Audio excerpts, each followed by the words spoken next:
Good day. I'm Grace Inisito, 32 years old. I arrived in Hong Kong 21 August 2020. I underwent 14 days of quarantine. I started work to my employers September 4, 2020. Before I am able to start working at my employer's flat in Happy Valley, it was a very unforgettable experience that happened to me, sleeping inside the toilet bowl. My employer assigned me to sleep and eat my meals in narrow toilet bathroom.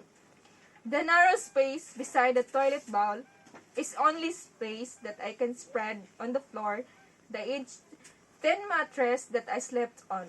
I cannot sleep well because it was narrow, that I cannot stretch my legs. I also felt dehumanized and felt self-pity. After a week working with my employers, I request them to allow me to sleep anywhere in living room and their study room that is not being used because sleeping in the toilet beside the toilet bowl is not okay and that it's unhealthy. My male employer argued to me to stop calling my room. That toilet, he said, is not a toilet, it is mixed room or super room. I felt so sorry that I'm unlucky to have as my employers.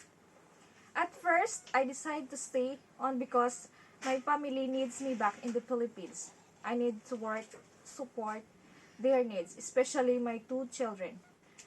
Later, I decided to give my employers 1 month of notice of termination because as days passed by, I felt like not human being sleeping inside the toilet beside the toilet bowl.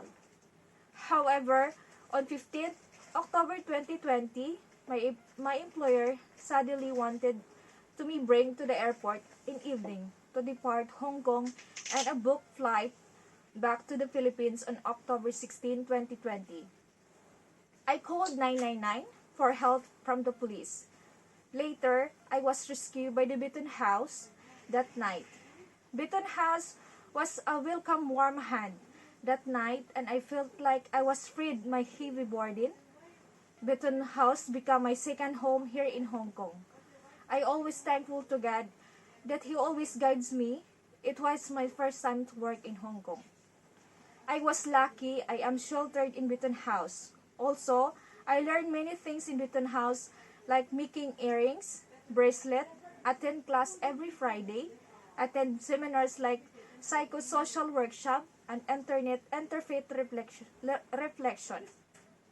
I also learned to stand my rights as a foreign domestic helper because we have the discussion on know your rights and responsibilities, understanding the content of our employment contract. We also share the blessing that the Beaton House received to those foreign domestic workers that are quarantined for 14 days. I cannot imagine how my life and my situation if no Beaton House and the mission migrant workers.